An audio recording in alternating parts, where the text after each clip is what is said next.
दोस्तों, आज हम बात करने वाले हैं धरती के सबसे खतरनाक और विशाल जीवों की, डायनासोर। एक वक्त था जब ये धरती पर राज करते थे। कहते हैं इंसान तो तब पेड़ पर झूले झूल रहा होता और डायनासोर पूरी धरती का किंग बना फिरता। लेकिन फिर अचानक ये सब खत्म हो गए। ना कोई राजा बचा, ना कोई डायनासोर। तो आखिर क्या हुआ था? क्या आसमान से कोई डेथ बॉल टकराई थी या फिर धरती ने खुद को रीसेट कर दिया था? ये जानने से पहले चैनल को सब्सक्राइब कर दीजिए, बेल आइकन दबा दीजिए, क्योंकि आने वाले रहस्य आप मिस नहीं करना चाहेंगे। लगभग 23 करोड़ साल पहले डायनासोर का जन्म हुआ। धीरे धीरे ये इतने ताकतवर हो गए कि पूरी धरती पर हावी हो गए। कोई जंगल, कोई नदी, कोई रेगिस्तान, डायनासोर हर जगह मौजूद थे।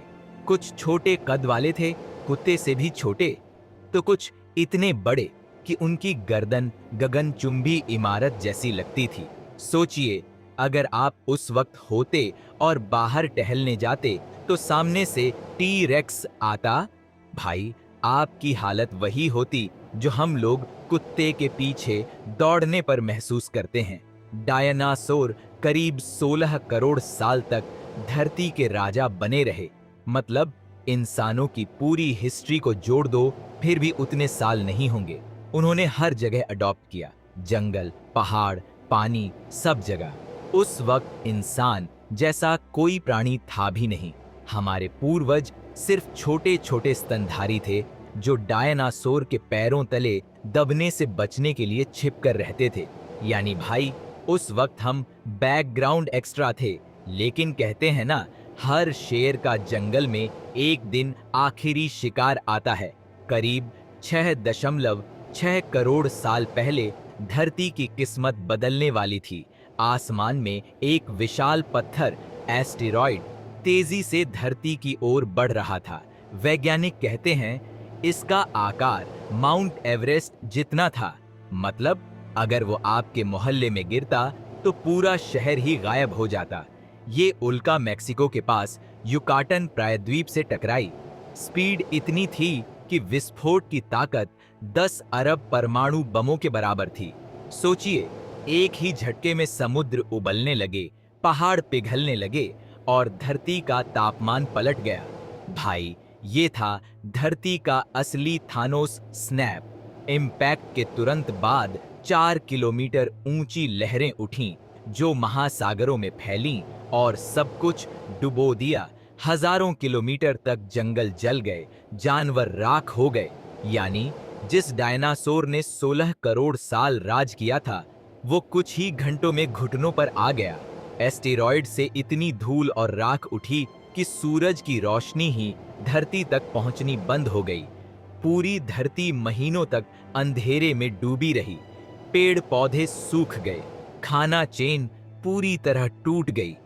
भाई सोचो, अगर आज हमारा वाईफाई चला जाए तो हम रोने लगते हैं, और उस वक्त तो पूरा सूरज ही नो सिग्नल हो गया था। सूरज की रोशनी बंद होने से धरती का तापमान तेजी से गिर गया। जहां पहले हरे भरे जंगल थे, वहां बर्फ जमने लगी। बड़े डायनासोर भूखे मर गए क्योंकि उन्हें बहुत खाना चाहिए था। छोटे जीव और चूहे जैसे स्तनधारी छुपकर बच गए। यानी सर्वाइवल ऑफ द स्मॉलेस्ट, वैज्ञानिक कहते हैं। उसी वक्त भारत में डेक्कन ट्रैप्स नाम के बड़े ज्वालामुखी फट रहे थे। इनसे निकली गैसों ने धरती के मौसम को और बिगाड़ दिया। भाई, ये तो वैसा हो गया, ऑलरेडी गिरा हुआ इंसान और किसी ने ऊपर से लात मार दी। कुछ वैज्ञानिक मानते हैं सारे डायनासोर एक ही दिन खत्म नहीं हुए। कुछ प्रजातियां धीरे धीरे और भी सालों तक बची रहीं, लेकिन हालात ऐसे थे कि धीरे धीरे सब खत्म हो गए। बस उनके फॉसिल्स ही बचे। आज भी डायनासोर की विरासत जिंदा है। पक्षियों को असल में डायनासोर का ही वंशज माना जाता है। यानी जब आप कबूतर को उड़ते देखते हैं तो समझ लीजिए ये mini T rex with wings है। डायनासोर के जाने के बाद धरती पर छोटे छोटे स्तनधारियों का समय आया। धीरे धीरे यही विकसित होकर इंसान बने। यानी अगर डायनासोर न मरते तो आज शायद हम यूट्यूब वीडियो भी न बना रहे होते, क्योंकि धरती पर तब भी टी-रेक्स का ही राज होता। तो दोस्तों, डायनासोर का अंत एक कॉस्मिक एक्सीडेंट था। आसमान से आई मौत की गेंद, धरती का जलजला और लाखों साल का राज कुछ ही समय में खत्म हो गया। लेकिन सोचिए, अगर कल फिर से कोई ऐसा एस्ट्रॉयड आ गया तो क्या हम इंसान बच पाएंगे? कमेंट में बताइए, आपके हिसाब से इंसान डायनासोर से ज्यादा स्मार्ट हैं या हम भी उनके जैसे मिट जाएंगे?